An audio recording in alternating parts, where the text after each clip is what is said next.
Good evening, sir.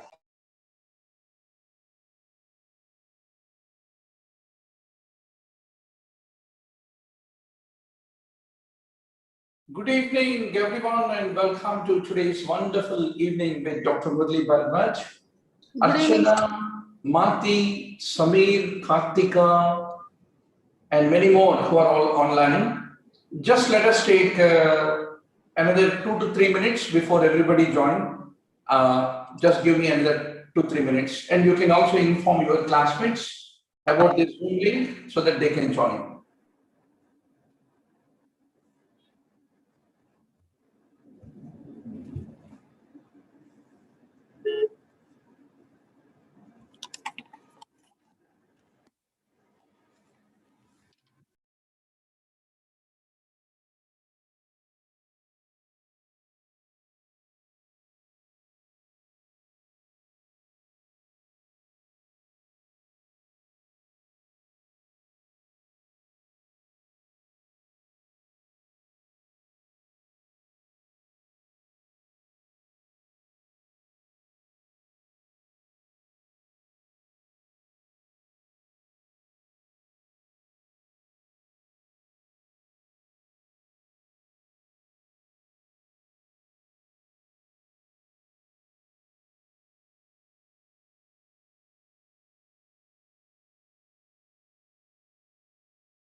So, welcome to today's evening with Dr. Murali Bharadwaj every day. Kartika, Vennela, Vidyasagar, Samir, and everybody who are all online. I hope you're all ready with the questions and answers. We don't teach, we only inspire you to read. That is what we do it every day religiously. Is my voice loud and audible? Vennela, Mati, can you please confirm my voice is loud and clear for all of you? Yes, sir. Yes, sir. Yeah.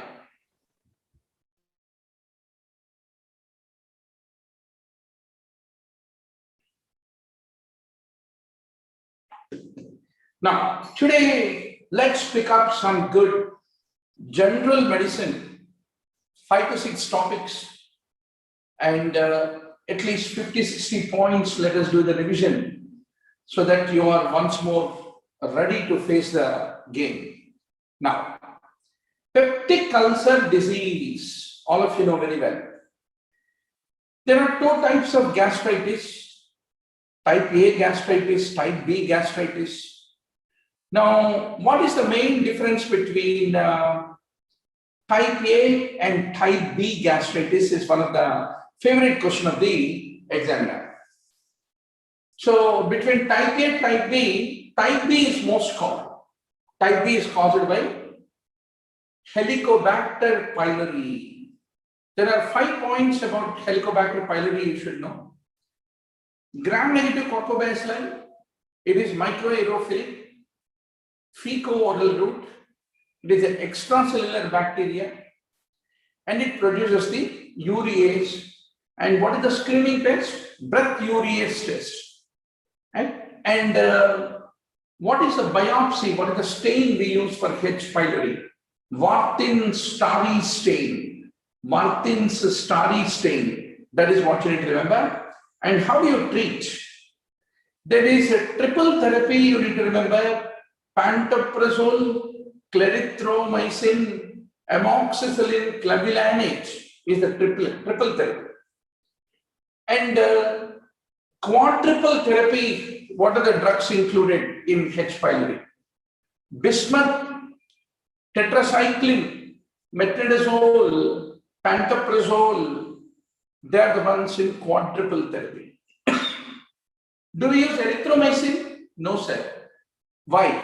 Because erythromycin can only be used for organisms which are intracellular, whereas H. pylori is extracellular. That's what you need to remember. So erythromycin is not used. Can you tell me what is the other condition there? Erythromycin is the treatment of choice. Whipple's disease. Whipple's disease is caused by Trophirima whipple, and there the erythromycin is considered to be the treatment of choice. This is in brief the 10 points you need to remember about the type B gastritis. Let me ask you how much you have listened to me.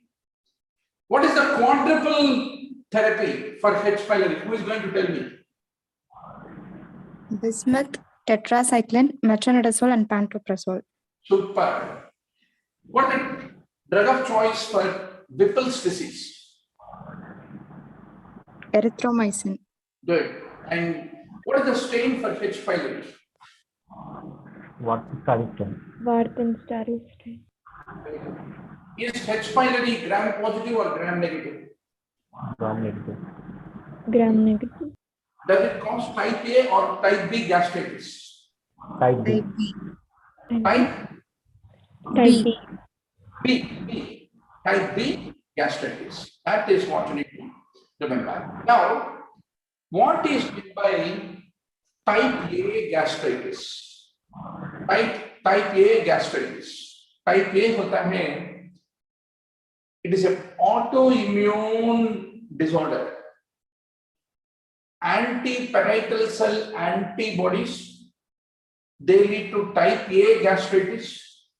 Type A is pre-malignant. Type A gastritis is associated with echlorohydria. Type A lead to gastric ulcer.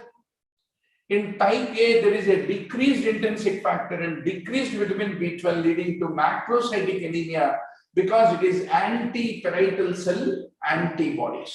So broadly, you should know type A versus type B. Very, very, very clearly, doctor. Now, let us talk a bit about gastric ulcer and duodenal ulcer. Always, if the examiner asks you a question, what is the investigation of choice for peptic ulcer disease? What will be your answer? Upper gastrointestinal endoscopy plus biopsy. That should be your answer, like a parrot. Now, what are the complications of the gastric ulcer? What are the complications of the duodenal ulcer? You want to be very, very clear. Number one, gastric ulcer bleeds. What is the source of bleeding? It is the left gastric artery. Left gastric artery. Gastric ulcer perforates. Into where does it perforate? It perforates into lesser sac. Gastric ulcer lead to penetration.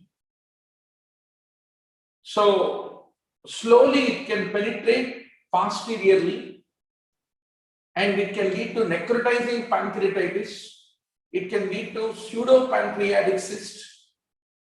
Then gastric ulcer can undergo malignancy. Gastric ulcer can form hourglass contracture of the stomach. These are the points that you need to remember about gastric ulcer complications. Then how about duodenal ulcer complications, doctor? Typically, duodenal ulcer also can perforate. But duodenum has an anterior aspect, posterior aspect. Between the two, anterior aspect can perforate more. Anterior part of the duodenum perforates more than the posterior. And whenever duodenum ulcer perforates, duodenum is a part of small intestine. That's the reason there will be gas under diaphragm, and that gas under diaphragm looks like a moustache. And it is also called cupola sign.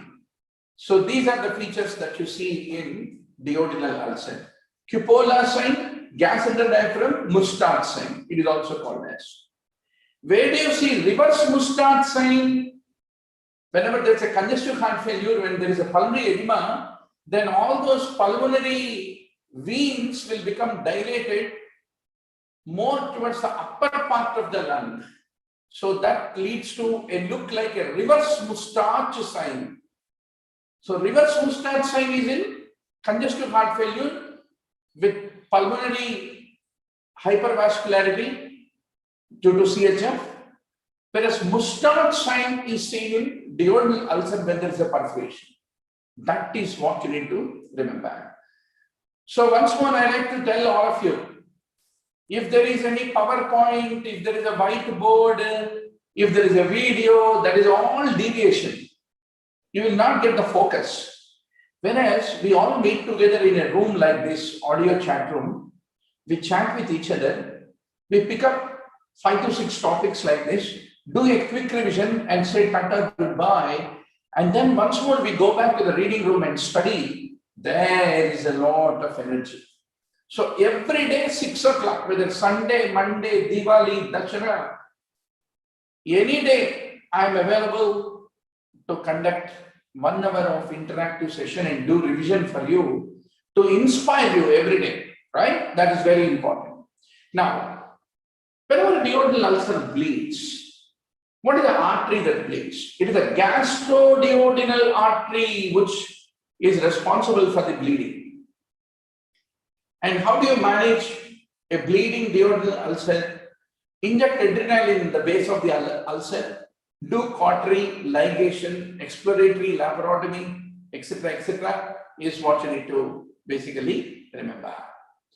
So let me, before we walk into the next set of topics, let me quickly ask you, gastric ulcer, whenever it bleeds, what is the source of bleeding? Left gastric artery. Very good. Left gastric artery. Whenever duodenal ulcer perforates, what is the source of bleeding? Gastroduodenal artery. Very good. And is it anterior or posterior, which is more likely to perforate in duodenal ulcer? Anterior. Typically? Anterior. Anterior. And where does gastric ulcer perforate into? Posterior. Lesser sac. Into lesser sac. Posterior. Into lesser sac. Into lesser sac. So that is what you need to basically remember. Very good. Very good. Very good. Now, let us quickly come back to the next topic. Malabsorption syndromes. A lot of times questions are asked on this. You need to be very, very sure. Good to see Ankit and many more who are all online. Good. Now, what is the site of absorption? One of the favorite questions of the examiner. Iron is absorbed in duodenum. Folate is absorbed in jejunum. And what is absorbed in terminal ileum? Can anybody tell? Terminal ileum. What is absorbed in terminal ileum? Which nutrient? Anybody? What is absorbed in terminal? B12. Very good. Vitamin B12 is what you need to remember. Then, if you look at the carbohydrate malabsorption, how do you evaluate? Number one, there is a D-xylose absorption test. See, xylose is what? Is a disaccharide, and the D-xylose absorption test. Similarly, breath hydrogen test. Breath hydrogen test also will tell you about carbohydrate malabsorption. Then you need to look stool for the reducing substances. So out of these three tests, breath hydrogen test is considered to be the best test to detect the carbohydrate malabsorption. Then how do you know fat malabsorption? You try to check for 24-hour fecal fat estimation. Always remember, whenever fat absorption is there, no malabsorption, the feces will become greasy in look. And when the person passes the stool will be floating in the water. So that is another important way you find that, oh, there is a fat malabsorption. Similarly, the breath carbon-14 triolein test. That is the best test to identify fat malabsorption. In the breath, the carbon-14 radioactive carbon-14 triolein is a fat. Triolein test is considered to be the best test for fat malabsorption. So breath hydrogen test best for carbohydrate malabsorption. Breath carbon-14 is best for carbon-14 triolein test is best for fat malabsorption. That is what you need to remember. Now let us quickly pick up 15 points about a very common condition, celiac sprue. I will quickly tell you 15 common points about celiac sprue, high yielding points, definitely asked a question in the exam. And next we will discuss 5 very common points about tropical sprue. Then another 10 points about Whipple's disease. Then we will discuss 5 points about bacterial overgrowth syndrome. So bacterial overgrowth syndrome, Whipple's disease, tropical sprue, and the celiac sprue.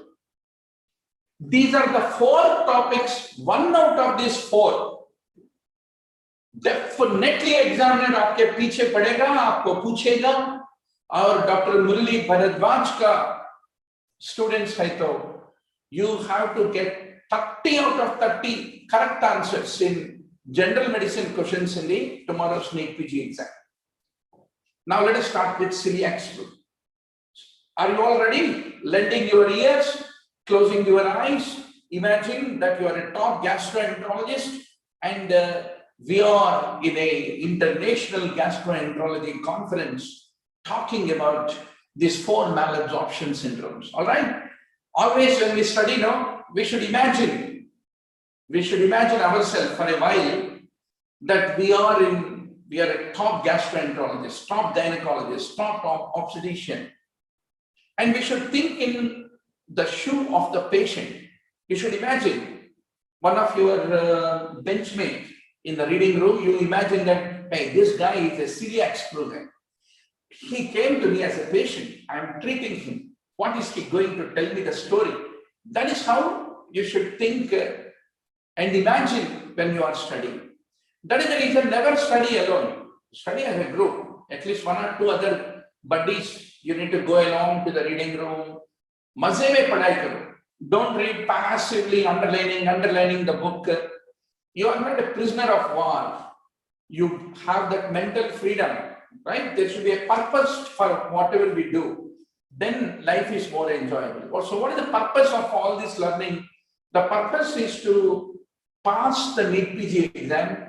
The purpose is, if possible, to apply the knowledge on the patient and going to help the patient. All right. Let us start celiac sprue. Celiac screw को कहते हैं gluten sensitive enteropathy. Gluten के वजह से entero means intestine को पति हो गया, पैथोलॉजी हो गया। Gluten sensitive enteropathy is the other name for celiac. So typically less than 6 months, the children get exclusive breastfeeding. More than 6 months, they receive complementary feeding. During that time, there are some foods which contain gluten. Okay, what foods contain gluten? Wheat, oat, rye, barley. Once more, tell along with me. What are the gluten containing food? Wheat, oats, rye, and barley. Barley. Very good. Wheat, oat, rye, barley. Wheat, oat, rye, barley. Wheat, all of us know. Barley, all of us know. क्या vote क्या होता, राई क्या होता? Vote भी सबको मालूम है, क्योंकि घर में कोई ना कोई वोट मिल बोल के खाते हैं। राई क्या होता है? हम तो Hindi medium, Urdu medium, Gujarati medium, English medium से आते हैं ना, इसलिए आप क्या कीजिए, गो टू गूगल, चाचा गूगल को बोलो राई क्या होता है दिखाओ, वीडियो में देखो राई when it is grown, राई फील्ड कैसा होता है। That is how you should make your preparation interesting, right? Now, once more than 6 months age, when the child is introduced with gluten containing food, he becomes allergic to gluten. There will be antibodies generating against the gluten, especially gluten contains a protein called gliadin. Anti-gliadin antibodies will develop, and they go and damage the microvilli in the gut. That decreases the absorptive area. So sugar becomes unabsorbed, and that sugar in the stool will lead to osmotic diarrhea. Child was fed gluten, anti-gliadin antibodies, microvilli in gut absorbed, decreased absorptive area, sugar remains unabsorbed, that lead to osmotic diarrhea. So that is how a child, what is the typical age of the child? More than 6 months when he was introduced with complementary feed. So he will have failure to thrive, he will have loose motions, there is a damage of the small intestine. Now, small intestine mein hota hai duodenum, jejunum and ileum. Between the three, which is most affected? Duodenum most affected, followed by jejunum, second most affected, followed by ileum. That is the reason duodenum is most affected, that lead to iron deficiency. Jejunum is next most affected, folate deficiency. Ileum, third most affected, vitamin B12 deficiency. So iron deficiency, folate deficiency, B12 deficiency characterize the celiac screw. So when you are deficient in iron, deficient in folate, milestones become affected, so delayed milestones. So how do you diagnose? What is the screening test? What are the serological markers for the celiac screw? Is a very, very important question. Number one, anti-tissue transglutaminase antibody, anti-endomysial antibody, anti-gliadin antibody. These are the three antibodies that you will look for. And how do you investigate, doctor? Very simple. Do the biopsy of small intestine. There you will see flat villi. So what will you do? After this class is over now, small intestinal biopsy in celiac screw. You type in the Google images. Nicely, you get a lot of images where how normal villi look like, how the flattened villi of celiac screw look like. You have hundreds of images available. Next, strict diet restriction. I mean, those food where gliadin is there, restricted for 4 weeks. Then when you repeat the biopsy, you will find the regeneration of villi. And how do you treat, doctor? Stop the wheat, stop the oat, stop the rye, stop the barley. Stop the wheat, stop the oat, stop the rye, stop the barley. Then what will you start? क्या खिला सकते हो, क्या मना है? What is prohibited, what is permitted? You can start maize. You can start rice. So rice also contains gluten. Still, you can start rice, maize. So rice, small amount you can give, maize, but you should never give wheat, oat, rye, and barley. Now, you have to give iron for microcytic anemia and folate and vitamin B12 for macrocytic anemia. And strict dietary restriction for the first 10 years of life. 10 साल के उम्र तक wheat, oat, rye, barley को मना करना पड़ेगा, and that will decrease the severity. So, how do you follow up a patient of celiac screw? Celiac screw is autoimmunity. The same autoimmunity also will act on the skin. So, what are the skin lesions that you find in celiac screw? Can anybody tell me?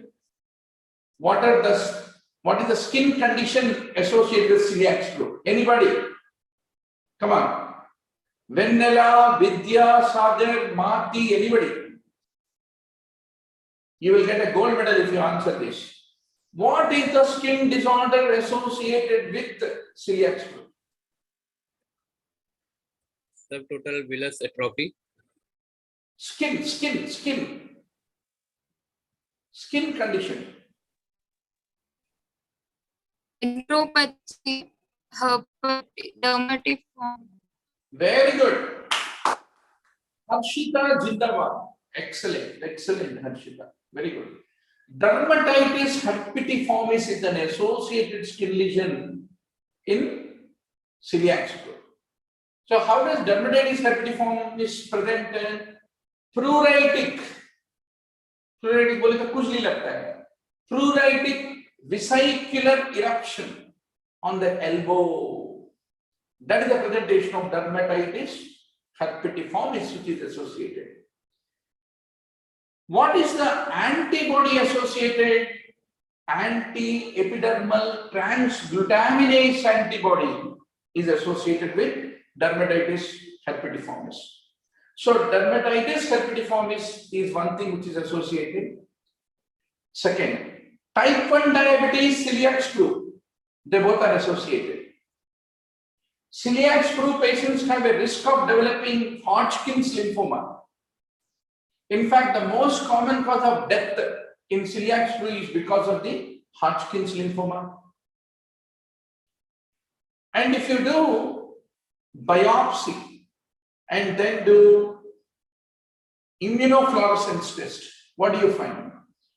In the stratum basale, in the skin, stratum basale layer, you find IgA C3 immunofluorescence pattern in the skin is what you have to remember. So these are the 15 points about celiac screw. Whether you go for PLAB, MRCP, FRCS or USMLE, next NEET PG, FMG, damn any exam in the world. Celiac screw means like a parrot, you should tell all these 15 points. All right, doctor? That is how you have to consolidate your preparation. So in this entire thing, there are 4 or 5 things you can still see the pictures in the Google. Use Google, use YouTube. There is no bigger guru than these two. You have everything on YouTube and Google, doctor. You don't need any special coaching program. All right. So what are you going to go back to the Google and YouTube and look for? How does the immunofluorescence pattern of dermatitis herpetiformis look like? You are going to look for flat villi on biopsy of small intestine. Then similarly, you are going to look what is meant by rye, what is oat, what is wheat, what is barley. Very clearly, you should understand all these kinds of foods because tomorrow you have to explain the patient, right? then you try to go to the YouTube. There are some patients of celiac flu who are giving interview how they lived with celiac flu. Listen to that. That's the best way to learn. More than what Harrison or Davidson can teach you. All right. Now, the second condition is tropical screw. Tropical screw is caused by Giardia, E. coli. And how does it present? Osmotic diarrhea, steatoria, bulky stool, foul smelling, weight loss, muscle wasting, vitamin deficiency, vitamin A, vitamin D, vitamin E, vitamin K. They are the ones which become deficient in tropical screw. How do you investigate? You will do biopsy. How do you treat? You have to give folate supplementation, and tetracycline is used to treat tropical screw. Next, Whipple's disease. 10 points about Whipple's disease. Whipple's disease is caused by Trophirima whippleri. Trophirima whippleri. What is that? It is intracellular bacteria. Now, what are the clinical features of Whipple's disease? Osmotic diarrhea, steatoria, and niacin deficiency lead to dementia. And in a good number of people, there is an aortic valve involvement in Whipple's. And there is a valvular aortic stenosis. Oh my God. Where is Whipple? Where is bacteria? Where is gut? Where is heart? Still, you should know this kind of facts. Aortic valve involvement with aortic stenosis is a feature which you see in case of Whipple's disease. How do you diagnose? You do biopsy of small bowel, then periodic acid shift, PAS staining you will do for this intracellular bacteria Trophirima whippleri, which will be found in the macrophages inside the gut. So what are you going to ask Dr. Google? Google ji, SIM खुल जा, मुझे दिखाओ वो ट्रोफाइरिमा विप्लाई bacteria को macrophage के अंदर. Then doctor Google ने Alibaba 40 चोर के जैसे एक गूगल इमेज ओपन करके आपको दिखाएगा. Now you are a world-class authority in Whipple's disease. So today learning is very easy with YouTube and the Google. You have everything you want, but knowledge is an ocean. Don't try to master Davidson, Harrison, सबको कहाँ master करोगे? There are 1,000 conditions, 30 points about each of these 1,000 conditions. वो 30 points आपके मुट्ठी में आ गया तो any entrance you go, you are a winner, doctor.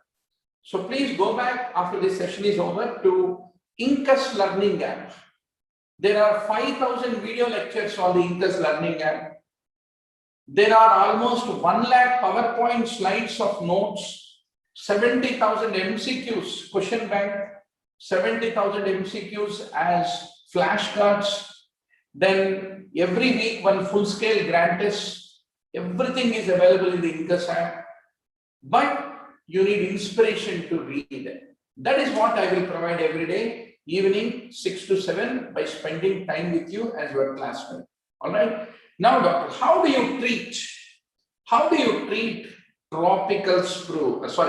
Whipple's disease. Whipple's disease. Cotrimoxazole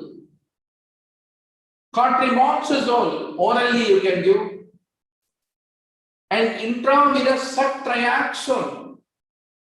Intravenous subtriaxone is considered to be the treatment. अच्छा, ये Whipple बहुत गर्मा-गर्म आदमी है. वो Whipple's disease डिस्कवर किया, Whipple's triad डिस्कवर किया, Whipple ऑपरेशन भी है. भैया 3 जगह पे Whipple आता है, आपको क्लियरली मालूम होना चाहिए कौन सा Whipple क्या है.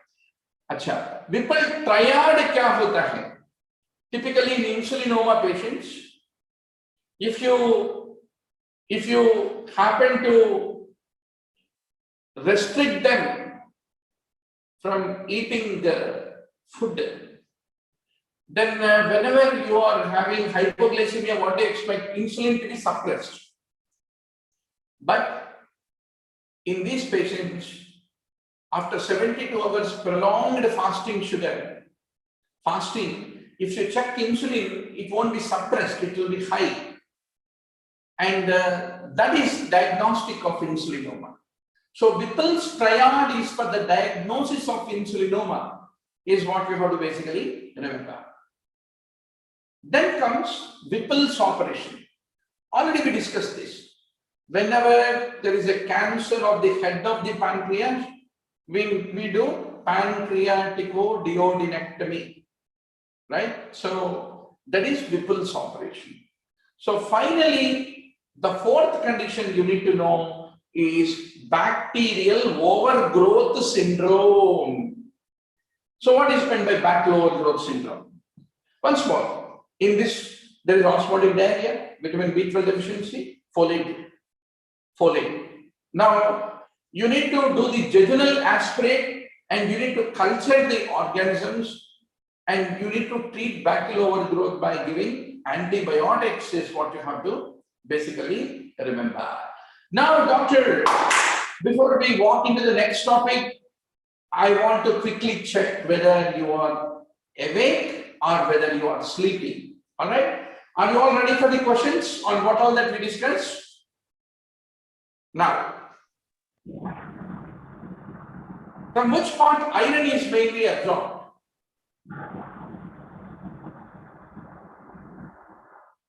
From which part iron is mainly absorbed? Duodenum. Very good. And what is the best test for carbohydrate malabsorption? Hydrogen breath test. Very good. Breath hydrogen test. What is the best for fat malabsorption?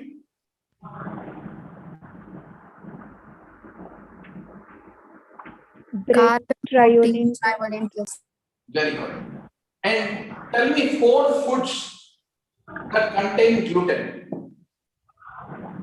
Wheat, barley, oat, rye. Very good. And what is the most affected part in celiac group? Microvilli. Correct. Which part of that? Duodenum. Very good. Tell me 3 serological markers which are the screening test of Whipple's, celiac group. Anti-endomysial antibodies. Good. Anti-gliadin antibodies. Yes. Come on. And the anti-tissue? Very good. Anti-tissue. Glutamine. Transglutaminase antibody. You want to tell like an authority, doctor, authority. All right. All right.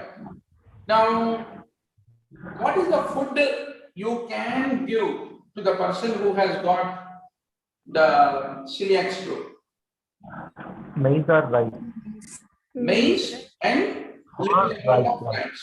Very good. What is the serological marker of dermatitis herpetiformis?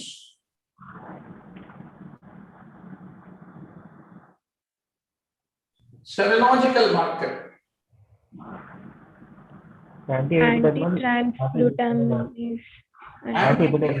Transglutaminase antibody. What is the most common cause of death in celiac group?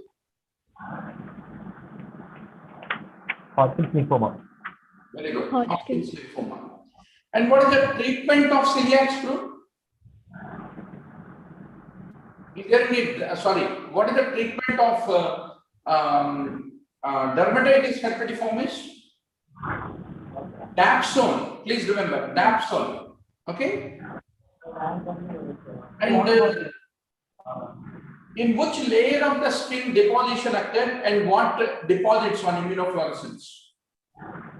In dermatitis herpetiformis. stratum basal, IgA, Very good. IgA, C3, And C3. C3. Complement C3. Very good. Tropical screw, what is the cause? Giardia and E. coli, Very good. And what is the treatment? tetracycline. And folate. Folate, Very good. Okay. What is the cardiac lesion associated with Whipple's? Aortic aortic stenosis. stenosis, Very good. What do you get on biopsy in Whipple? What is the stain? And what do you see? Periodic acid shifts. periodic acid stain, Very good. Pass positive bacteria in the macrophages of the gut. How do you treat Whipple? The cotrimoxazole, Very good. cotrimoxazole, IV ceftriaxone. Very good. Then excellent. So that is all. Now you are expert in the various malabsorption syndromes, doctor.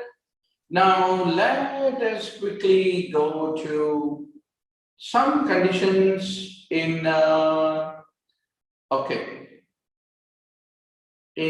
let me check. What do we have with us?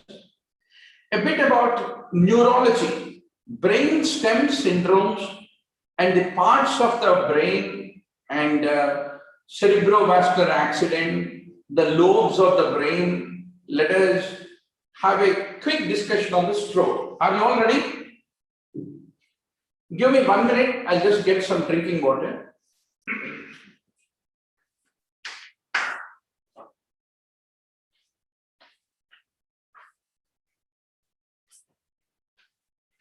Okay. Let us start 20 points about stroke. Of course, once this session is over, you need to go back and then review the topic of stroke, one of the favorite short topic in the tomorrow's NEET PG. In a right-handed person, what is the dominant lobe? The dominant lobe is the left parietal lobe is dominant, and that is supplied by left middle cerebral artery is what you need to remember. Now, what is this dominant parietal lobe, which is in a right-handed person, left parietal lobe is dominant? What are the functions of it? All our mathematics is left parietal lobe, that is the dominant parietal lobe. To understand written text, some of our friends will have challenge while reading medical textbooks. To understand written text, few people are too smart, few people have a great difficulty. So understand written text, maths, everything, it is a dominant parietal lobe. Left to right orientation, few people while driving the car, they are not sure how much space is available on the left or right. That is all due to dominant parietal lobe. And the speech is the dominant parietal lobe. So what happens whenever left middle cerebral artery is occluded? You get 4 important features, doctor. Please don't forget. Acaloclia, because I can't calculate, because maths is decided by your dominant parietal lobe. Acaloclia, agraphia, because to understand written text, you require dominant parietal lobe. Agraphia, left-right disorientation. Left को जाना, right को जाना, समझ में नहीं पड़ता. Finger agnosia and global aphasia, because speech is decided by your dominant parietal lobe.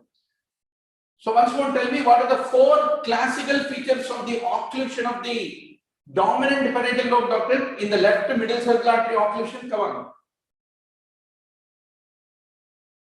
Sing along. What are the 4 features? Come on.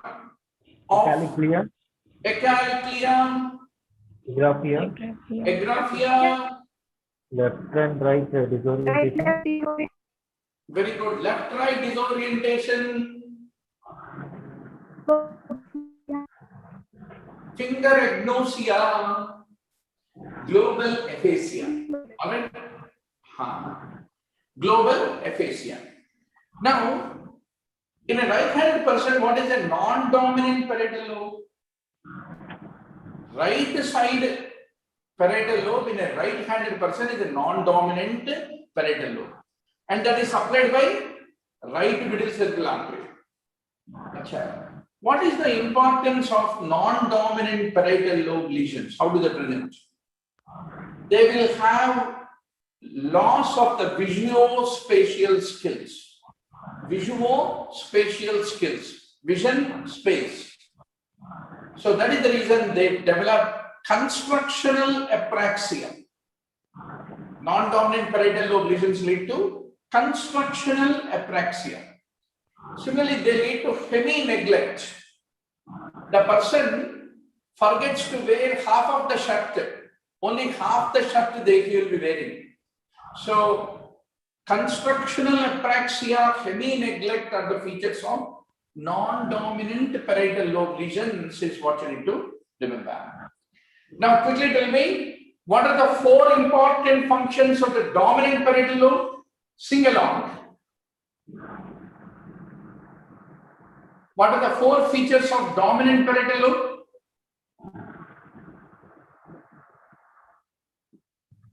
Come on, doctor.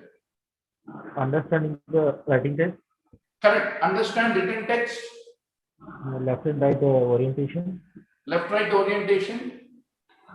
Mathematics calculations. Very good. Calculation in mathematics, correct. And speech. Okay? And speech. So, once more, what you need to do now, doctor? When you go to reading room, when you go to any room, right? Library, चाय को जाते हुए आपके दोस्त कोई मिल गया तो उनके साथ without any book, without any notes, हवा में ये सब चीजें आप उसको पढ़ाना, किसी और को पढ़ाना, then only you will remember all these things. Then when you go to the clinical ward, no, you need to look while examining a particular stroke patient. You ask to one of your PGs, sir, please show me somebody with a left MCA stroke. Okay, bed number 4 you have. You go there. You try to check echinacea, agraphia, left-right disorientation, global aphasia. एक मर्तबा एक patient के ऊपर test करो, जिंदगी तमाम याद रखिएगा. All right. Now, second thing is temporal lobe. Temporal lobe is very important, doctor, because hippocampus is there in the temporal lobe. And any involvement of that lead to short-term memory loss. Neocortical area, typically neocortical area, typically it is associated with long-term memory. So whenever temporal lobe lesion is there, 5 points you should remember. Loss of short-term memory. It is called anterograde amnesia because of the hippocampus of the temporal lobe involvement.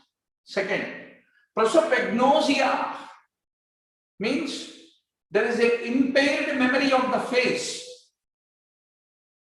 So, Hindi में क्या बोलते हैं इसको? अरे कई को अनजान मार रहे हो रे तुम बोलते ना? किसी को अनजान क्यों मार रहे हो? Don't you recognize me? I am your friend. कई को तुम मुझे अनजान मारते हो. अनजान मारने बोले तो impaired memory for a face. That is prosopagnosia is what you remember. Complex hallucinations will be found, like a rotten fish smell, dead rat smell, metallic taste, and hearing some music that nobody else is hearing. They're all the lesions, complex hallucinations they are called in temporal lobe. Deja vu, jamais vu. Deja vu means undue familiarity. You suddenly feel, hey, I think this place I was there in my last life. I know this place I was there about 1,000 years ago. That kind of feeling you will get. Then jamaivu mole to unfamiliarity. Suddenly you feel, oh my God, where am I? I'm in an alien land, but you are staying in your own bedroom. But you will feel I'm in an alien land. So deja vu, jamaivu, complex hallucinations, prosopagnosia, and the loss of the short-term memory. These are the features of temporal lobe lesions, is what you need to remember. Then frontal lobe. Frontal lobe is very important because all of us have a social behavior.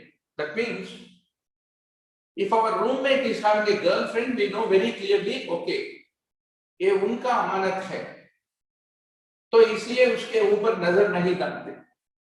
So that is a social behavior. But who decides social behavior? Our frontal lobe. But if the frontal lobe is damaged, the person will develop disinhibition. He become aggressive, antisocial. Personality changes will be there. Then frontal lobe is also the center for voluntary control of urinary bladder. For example, in a social situation, we will be running to the toilet whenever we need to go to washroom. Why? Because there is a social disinhibition to control the urinary bladder. That will be gone because in the frontal lobe there is a place called paracentral lobule. If that is affected, that leads to loss of the control of the urinary bladder. Urge incontinence it is called as. Then apathy will develop in the frontal lobe lesions. That is, there is no interest for self-care. Just like NEET PG preparation days also we become apathetic. Sahi taraf, we don't take bath, we don't shave the beard. पढ़ते बैठेंगे entrance के लिए. इसको बोलते हैं apathy, lack of interest in self-care. Abulia, lack of desire to speak. बात करने के लिए भी दिलचस्पी नहीं रहता. Lack of desire to speak. Then some primitive reflexes will come back. Once more we become like orangutan and our ancestors. What is that? Grasp reflex. Grasp reflex. When we have a newborn child, grasp reflex will be there for about 4 months of age. Once more it will come back if the frontal lobe is damaged. Rooting reflex. Anything is kept near the mouth, our mouth will be oriented there. Typically it will be there up to 1 month of our age. But once more it will come back in frontal lobe lesions. Next is morose reflex. This is present up to 6 months of age. But if the frontal lobe problem is there, grasp reflex, rooting reflex will once more come back. Morose reflex, though it is a primitive reflex, it does not come back. Okay? So all primitive reflex can reappear in frontal lobe lesions except morose reflex. That's what you need to remember. Then once frontal lobe lesion is there, typically patients will develop magnetic gait. That is gait apraxia. So whenever we are walking, the whole planning of our gait is done by frontal lobe. If any frontal lobe lesion is there, then we develop a magnetic gait. Your gait will look like as if you are doing a programming for your gait like a robot, right? So that is the story of the frontal lobe. Finally comes the occipital lobe. Occipital lobe is supplied by the posterior cerebral artery, the P2 branch of posterior cerebral artery. So when occipital lobe is affected, 3 things will happen. visual hallucinations, pelinopsia. What is meant by pelinopsia? Suppose you are watching at something and you turn your face to some other thing. The first thing which you are watched will not remain in your memory. You will be only watching the new image towards which you turn the head. But pelinopsia means persistence of the image even when the object is removed from your field of vision is called pelinopsia. Similarly, homonymous hemianopsia is the feature which you see whenever your occipital lobe is involved. Now you know the lobar functions, doctor. One of the favorite questions of the examiner. Now shall I ask you questions before we wind up the today's evening? Are you all ready? Ready, sir. Yes. What are the 4 functions of the dominant parietal lobe? Single out. Mathematical calculation Calculation. Very good. Understanding written text. and left orientation. Right and left orientation. Speed. Excellent. Then, what are the 2 features of non-dominant parietal lobe lesions? Visuospatial field. Yes? Visuospatial or orientation. Visuospatial field. Yes. Visuospatial skill loss leading to constructional apraxia. You ask him to draw a object, no? He can't be able to draw it fully. Yeah? Half of it only he will draw. Okay. Then, second thing, non-dominant parietal lobe. Second thing, hemi-neglect. Hemi-neglect. That is what you need to remember. Very good. Very good. Now,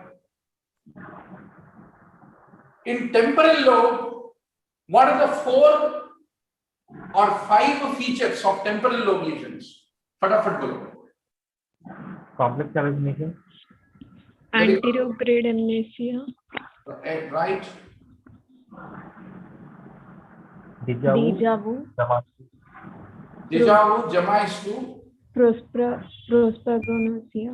prosopagnosia, which is Anjan Magna, impaired memory for faces. Very good. Urgent continence is a feature of which lobe? Frontal lobe. Correct. Frontal lobe. What is meant by lack of interest in self-care? Apathy. Very good. Lack of desire to speak. Ebulia. Ebulia. So these 2 are the features of. Frontal lobe. Very good. Very good. What are the primitive reflexes that will reappear in frontal lobe lesion? Grasp reflex, rooting reflex. Very good. Rooting reflex normally persists up to what age? 1 month. 1 1 month. month. Very good. What is the type of guide you get in frontal lobe lesion called? Magnetic gate. Very good. Magnetic. What is the blood supply to occipital lobe? Posterior cerebral artery. Occipital artery is P2 branch. Okay. Then what are the 3 features of occipital lobe lesions? Visual hallucination. Visual hallucinations. Homonymous hemianopia. Very good.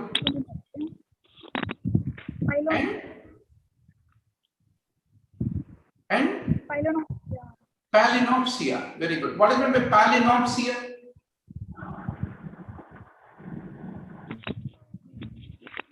Palinopsia. Objects remain to persist even after the object is removed.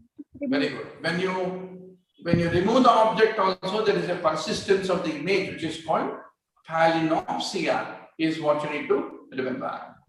Now, before we say goodbye, I want to quickly tell 10 more points because my promise is every day 1 hour. I hope you all have energy.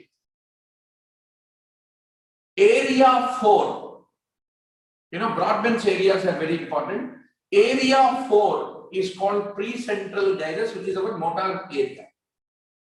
Then left middle cerebral artery lead to aphasia, but right middle cerebral artery lead to apraxia. Aphasia means speech loss, apraxia means inability to control a voluntary activity, muscle activity, in spite of a normal muscle power. Posterior cerebral artery occlusion lead to visual hallucination. Middle cerebral artery lead to opposite side face becomes spastic and arm hemiplegia will come. Whereas anterocerebral artery lead to frontal lobe involvement. That is the reason urge incontinence, personality change, magnetic guide, but spastic monoplegia. Very important question in entrance. Suppose your right anterocerebral artery is affected, left lower limb only will get paralyzed. Only left lower limb, spastic monoplegia. The entire remaining part of the body will remain alright. If your left anterocerebral artery is affected, your right lower limb monoplegia is the lesion that you come across. Then basilar artery supplies brainstem, so pons get affected. P1 segment of the posterior cerebral artery lead to midbrain stroke. P2 segment of posterior cerebral artery lead to occipital lobe involvement. So P2 leads to heavy blindness. P1 leads to midbrain stroke. Vertebral artery supplies medulla. Anterous spinal artery supplies medial medullary syndrome, anterous spinal artery involvement. And anterior cerebral artery involvement lead to frontal lobe. Middle cerebral artery involvement lead to parietal and temporal lobe. So, Shanti, Shanti, Shanti. This is what you need to learn. Now, quickly tell me, what is the broadband area for precentral gyrus? Anterior cerebral. Which area? Area 4. Very good. Spastic monoplegia is a feature of? Anterocerebral artery.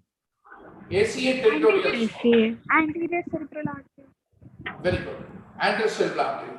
Then, where do you get aphasia, where do you get apraxia? Left cerebral artery. Apraxia. Very good. Aphasia is in LMCA, apraxia is in right middle cerebral artery. Right middle cerebral artery. Then, visual hallucinations is a feature of? Occipital Lobe. Correct. Occipital lobe, posterior cerebral artery. And midbrain stroke is seen in? Posterior cerebral artery P1 branch. PCA's P1 segment. Pontine stroke is with? Posterior cerebral artery. Basilar artery. The two vertebral arteries combine to form basilar artery. Basilar artery divides into two posterior cerebral arteries. Alright? So, basilar artery stands like a stem behind the brainstem. What does brainstem contain? Midbrain, below that pons, below that medulla. Alright? So, basilar artery supplies leads to pontine stroke. And medulla is supplied by? Vertebral artery. Vertebral artery. Very good. Medial medullary syndrome is due to?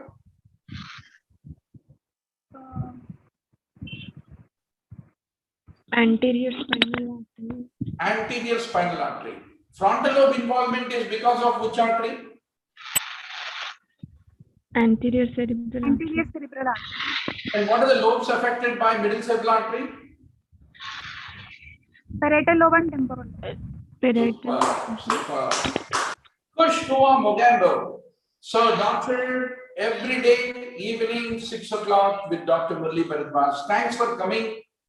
Whether it is Sunday, Saturday, Diwali day, Dasara day, I am always there without meeting wonderful people like you and studying 1 hour together, only audio, no video, no PowerPoint, nothing. आराम से बैठो और kitchen में बैठ के भी आप